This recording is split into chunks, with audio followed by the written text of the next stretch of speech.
Hello, everyone. It is very good to see you all today. I just love being here with you. And I'm excited about this sermon, which I'm sure will not surprise you. But the reason I'm excited about this particular sermon today is that I get to have all of you over to my house, in a manner of speaking. Like, we don't change your lunch plans, we will not all fit. But figuratively, I'm inviting you over to my house because that's where I generally write my sermons. And they come from prayer and conversation that happens in my house. And I normally go through kind of a whole process of polishing those raw prayers and raw conversations into a sermon that I offer you all. But this week, I get to do something kind of special. I am going to invite you in to part of that raw conversation between me and God. So normally I wouldn't do this, but the conversation this week, it seemed significant. And it seemed worthwhile. So for part of the sermon, I'm just going to give it to you straight, what I've been up to and what I've been hearing and talking about this week. And so for everyone that's coming from a distance or another time, this is perfect. I mean, I'm always glad to have you, but this is really cool because if you're in your front room or bedroom or any kind of cozy or special place, that is exactly the setting that these kinds of conversations came out of. So with your permission, your space can be our shared space this week. So I'm just so happy to have you here, and I want to welcome you. So this conversation came out of a particular passage in the Bible. It's a story you may be familiar with. It's the story of Mary and Martha. And this can be found in Luke chapter 10, verses 38 to 42, and that's in pages 863 in the House Bible. So I'll give you a moment to pull out the app or your own Bible or a House Bible in the chairs. It's always good to kind of follow along to make sure I'm not making this stuff up.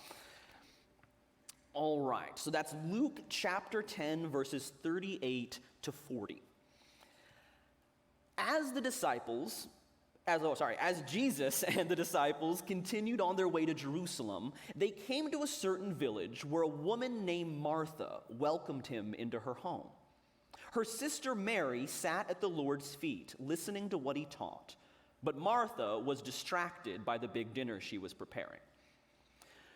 So this opening is fairly straightforward. Mary and Martha, they are followers of Jesus. They are major supporters of his ministry, of his life and his work. And he is coming to visit, and not just visit, but actually stay and eat at their home.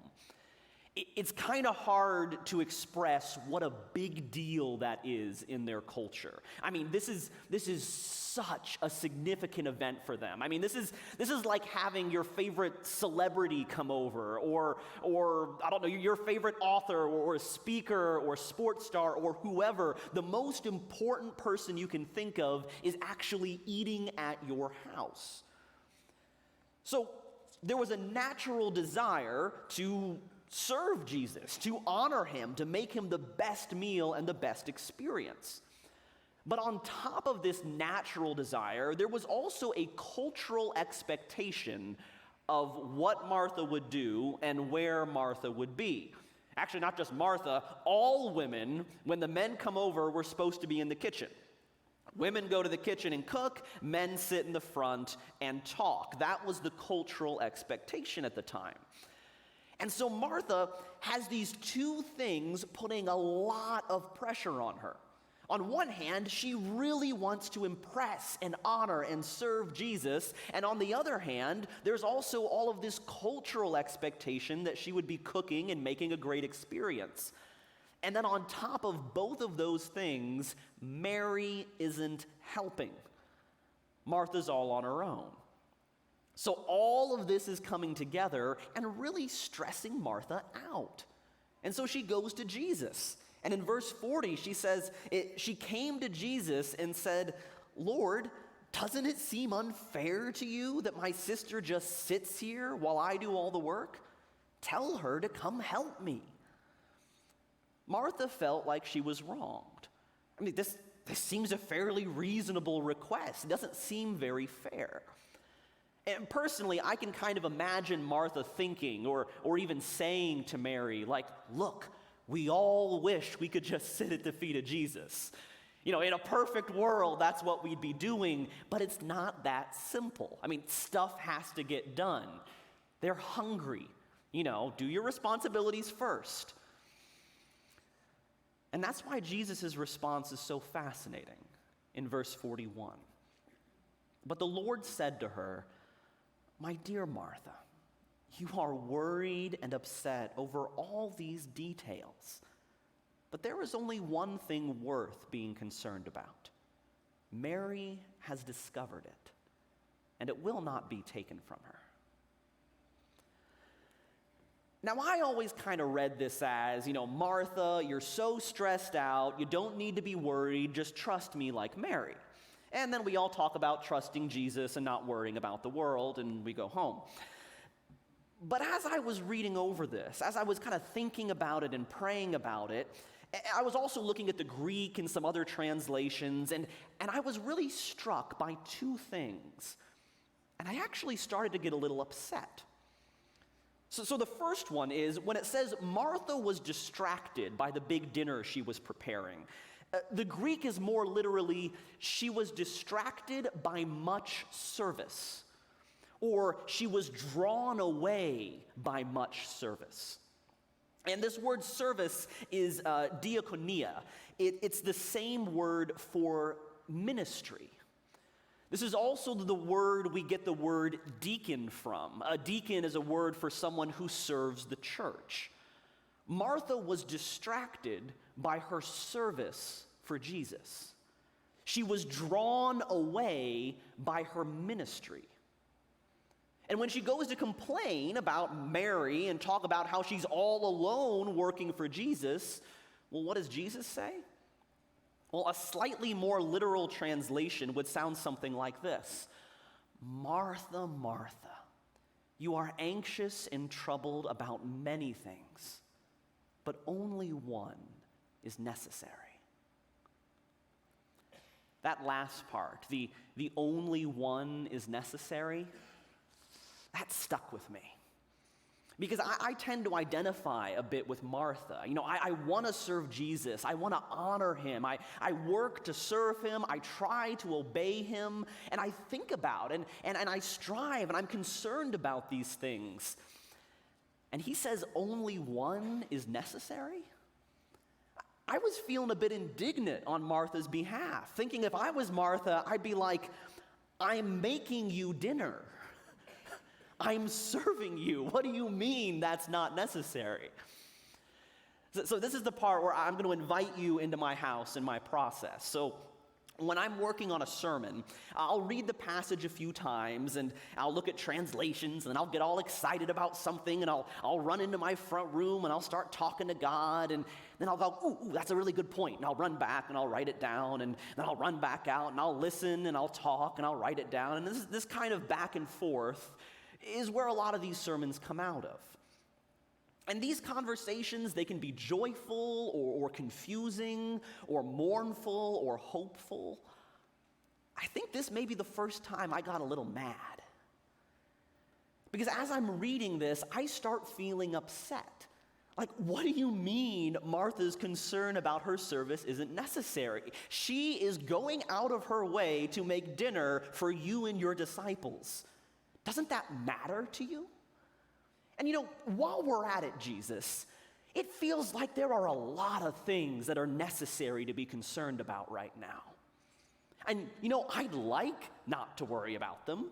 I would love to just ignore them or not hear about them, but there are a lot of bad things going on that feel necessary to deal with. There are riots. We got instability. It feels like there is a disaster waiting around every headline. We got economic, political, environmental, social, take your pick, and I would love to ignore them. I would love to not worry about them, but they are happening, and real people are getting hurt, and someone has to do something about it. So let's fix this, Jesus. Let's change this. Tell me what to do, Jesus. The world is on fire. Hand me a bucket and let's get going. But don't tell me that these things aren't necessary to worry about. This is the conversation I was having as I read this passage. I'm just inviting you into my front room where these conversations happen. My own struggles with this story. And after I said all that, God responded. And I went and wrote it down. And this is what I heard in my heart. I don't want you to haul buckets. I want you to be a well. I want you to be a spring, a never-ending flow of living water. I want your roots to grow down deep into the broken earth until they find the water of life that is holding the whole world up. Bring it to the surface. Drink it yourself. Bear fruit for everyone.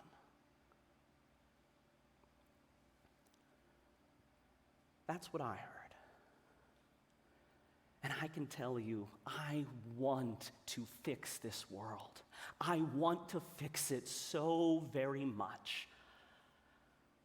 But this week, Jesus told me that that's not my job.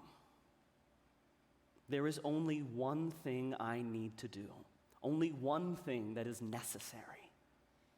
Sit with Jesus and listen to his words.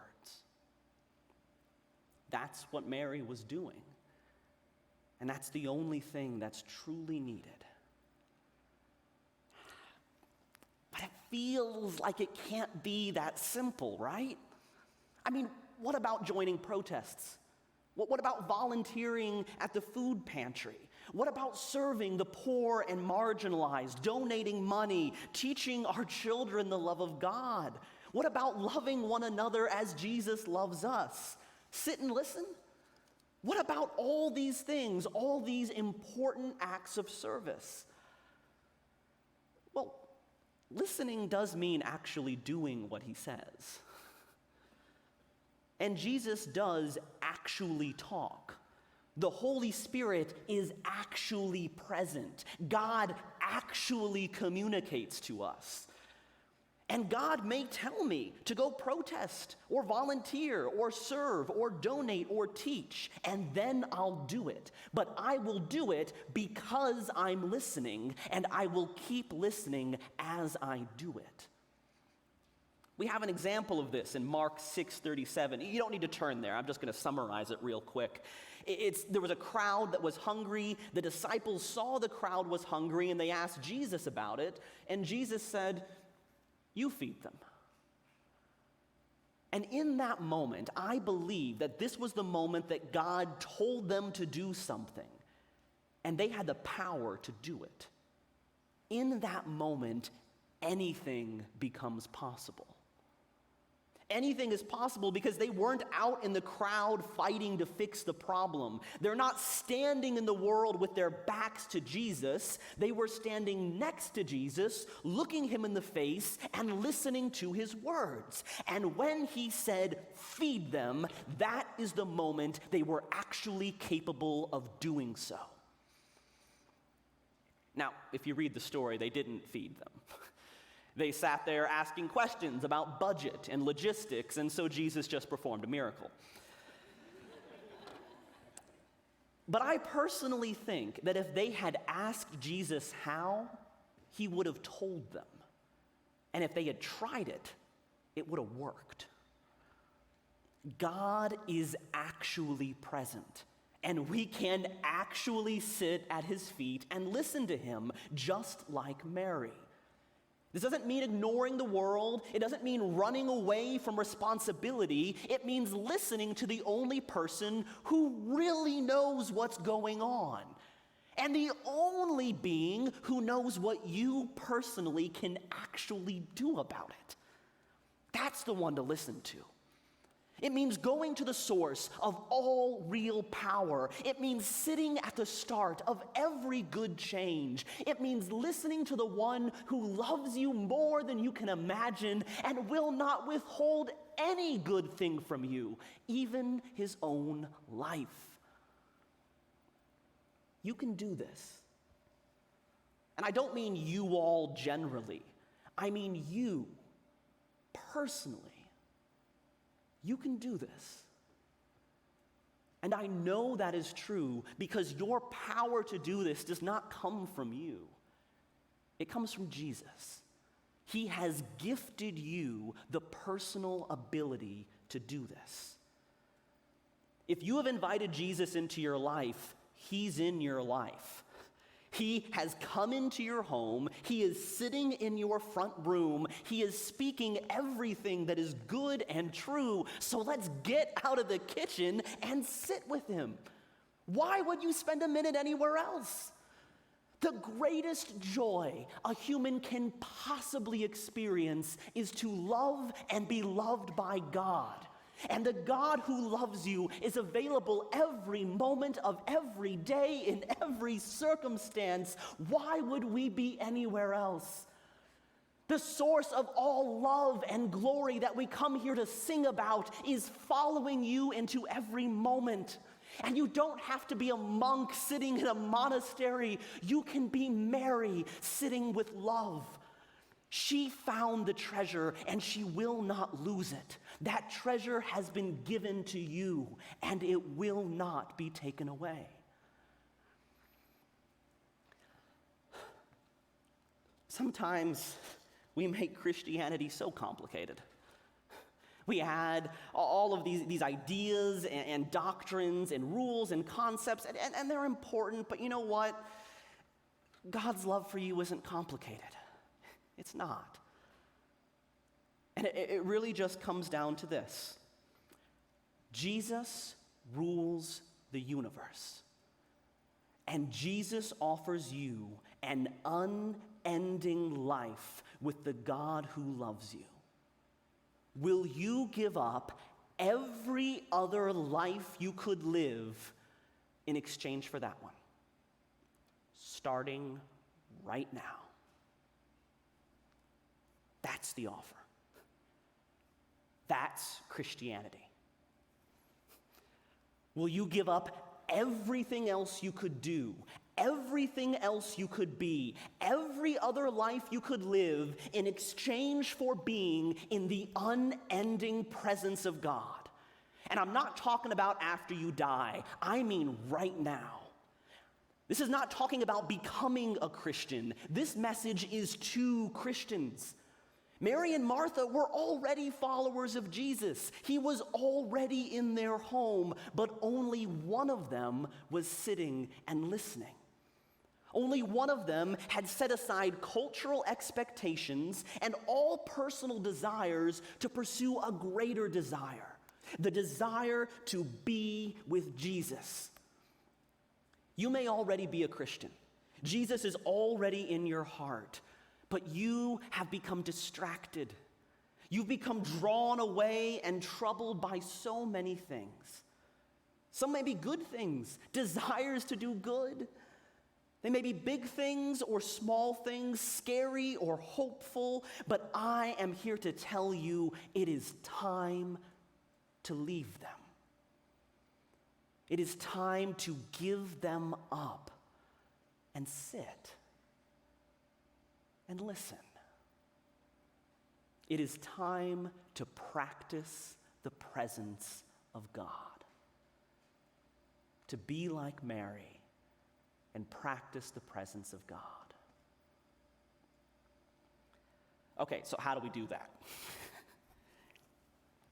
That's obvious, very practical question. Well, I have a little over 10 minutes to talk about that. And the man who I think wrote the best description of this kind of life, well, he said it took him about 10 years before he was getting it consistently.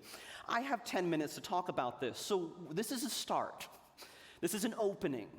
This is possibilities. For this particular guy, as a premise, he said that in those 10 years, practicing coming back to God again and again, those were 10 years largely marked by failure. He failed again and again. In fact, he failed so often, he started doubting that he was a real Christian. He thought, look, if it is taking this long to get right with God, if I keep falling, if I keep sinning when I know better at this point, well, maybe I'm just destined for hell. That's a lie that he struggled with. But he kept struggling, and he kept trying to come to God. And after 10 years of struggle, he made it out the other side. He came through the fire, refined like a new man. And after that time, he could stay with God almost all the time. While he did dishes, while he did shopping, he's writing about doing chores and how it feels like worship. How even walking around and getting people angry at him feels like a prayer. He was always aware and delighted by the presence of God. He was living out Paul's encouragement to pray in the Spirit at all times and in every occasion. And you can actually have a life like that. But I'm telling you this life is hard. And it is very costly. And so I say that as a warning and also as an encouragement.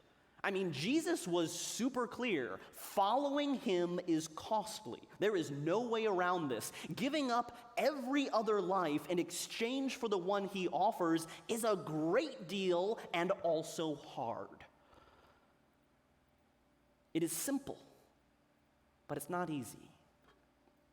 This is a lifetime task, but that is also an encouragement, because when you fail and as you fail, it doesn't mean it's over. You're in year 2 of 10, decade 3 of the rest of eternity. So because this is a lifetime task, I want to offer you some places to start. Or this may be a restart if you become distracted, or to strengthen your walk if you're already on this journey. And this is very easy steps, very simple, very practical, not the only way, but if you like steps, I hope this will help. So number 1, decide if you actually want to do this. This is an often overlooked step. So I have read a lot of books about prayer and listening to God, and a lot of them are very thick. They're long, and if you're a nerd like me, that is really cool and really fun. But they're also more complicated than they have to be. One of the best descriptions I have ever read is this tiny little book. It's a 60-page collection from a man named Brother Lawrence. He's a 17th century Christian, and his letters and a few conversations are the most beautiful, the most helpful, the most simple description I have ever read. I actually carry copies of this with me all the time to give away to people. It may not be for everyone, but it has helped me immensely. And in this book, he says that for him, the most important part of practicing the presence of God was to renounce once and for all everything that does not lead to God. To give it up once and for all. Now, this does not mean you're not going to sin. Brother Lawrence did. I did. Everyone does. This happens. It's not about promising you're never going to sin. In fact, I love the way he talked about it. When he sinned, he wasn't surprised. He would just pray to God, sin is my nature. It's the only thing I know how to do. So I can't do any better without you. Please forgive me. Keep me from falling and correct the mistakes I make. And then he would move on. Unworried, because he lived in the presence of God and he knew how much God loved him. So deciding that you're going to do this, renouncing whatever does not lead to God, this is not a promise not to sin. It is the calm, serious decision that you are going to give up every other kind of life in exchange for one that is constantly dwelling with God. Number 2, ask a friend to commit to reminding you. Brother Lawrence, C.S. Lewis, Paul, many writers all warn us that if you try this way of life, you will fall many times as you learn. And it is very common to forget or become distracted or dismayed. And this is why it is vital to have a friend who knows about your commitment and can remind you to return to God when you're distracted. It's especially helpful if this is the kind of friend you normally complain to. For me, this is absolutely my wife. I cannot tell you how many times I've been stressed about a decision or a situation, and I'm complaining to my wife, and I'm telling her how I'm so torn, and I don't know, and it seems impossible, and she'll just say, well, have you asked God about it? This is the best and also the most annoying response. Because of course I haven't asked God about it. If I had, I wouldn't be tied up in knots. But it works because she knows that I'm committed to listening to God no matter what. She knows I have pre-decided. It's not always the best answer for someone who hasn't committed to this, but for someone who's committed to this, it's the best answer. But it's also humbling. It's humiliating, in fact. Because in that moment, I have a choice. I am stuck in something that is complicated and scary and frustrating, and in that moment, I am so tempted to justify why I haven't talked to God about it. I want to explain how it's not that kind of problem, or I've prayed about it before, or I'll pray about it later, or God can't help, or won't help. Anything to justify my anger and frustration and confusion, and I don't want to hear only one thing is necessary. But I've already committed to listening. I've pre-decided the answer to this question. So when she says this, I have to humble myself and go to another room and pray. Not later, at that very moment. Because frankly, if I have time to complain to my wife for another 30 minutes, I got 10 minutes to pray. And I can pray, God, you are good. And I am sorry I did not come to you with this sooner. You know exactly what is going on with me, and you know exactly what is going on with this situation. What do you want to tell me? What do you want me to hear? I'm here to listen to you. And then I wait. And maybe I'll hear something. Maybe I won't. Maybe I'll be drawn to a verse or a song or a picture or an idea. It may be about the situation I'm worried about, or very often it's about something completely different and far more important than I'm aware of. So that's number 2. One more step. Give God your attention daily. So you've decided to do this, you've asked a friend to help you, now you actually do it. You're actually going to sit like Mary and listen. Practicing the presence of God is quite simple. Give God your attention. That's it. And there's lots of traditions about how to do this. There are many names and ways of doing this. A prayer, contemplation, meditation, adoration, worship. But really, the heart of all of this is giving God our attention. Be Mary. Sit at his feet. Look at his face and listen. This is truly as simple as stopping in the midst of your day and just turning your attention to God. And if you find that your mind or heart is anxious or guilty or angry or anything distracting, you don't have to fight it. Let that be the subject of your conversation with God. Use your distractions and your fears as a reminder to look to God. Make them work for you. Use them as the opening of your conversation. And over time, through faith and through much difficulty, your heart will learn that it can trust God. And then, when you turn your attention to God, you can remember all the good He has done, and you can imagine all the better yet to come. And you will begin to see the scale of His love for you simply by the faithful, humble, patient task of giving Him your daily attention across long years. I think Brother Lawrence described this best.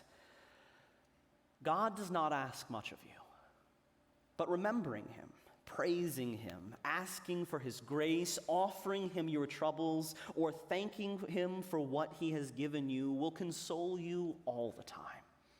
During your meals, during any daily duty, lift up your heart to Him, because even the least little remembrance will please Him.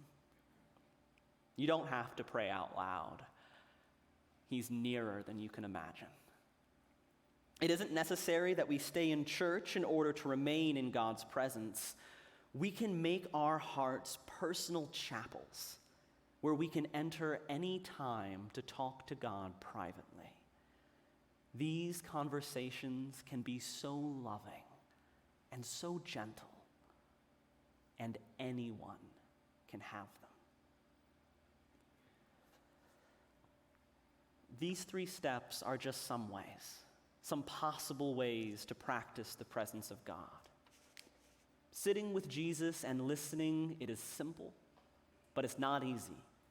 And so if you have questions about this, or if you want help, or if you'd like to gather with people who are dedicated to doing this and to helping each other do this, please come talk to me or to one of our staff or volunteers. But do not hesitate. Do not put this off. Because this today, it's not just a nice idea. It's not just another concept. This is the good news of what God offers you. It is the good news that God loves you and that His loving presence is available to you at every moment of every day. It is the good news that this is freely offered by grace. And it's the warning that no other life will satisfy. I conclude by passing on to you what has been passed on to me. Jesus rules the universe. And Jesus offers you an unending life in the presence of the God who loves you. Will you give up every other life in exchange for that one? Starting now and continuing every day.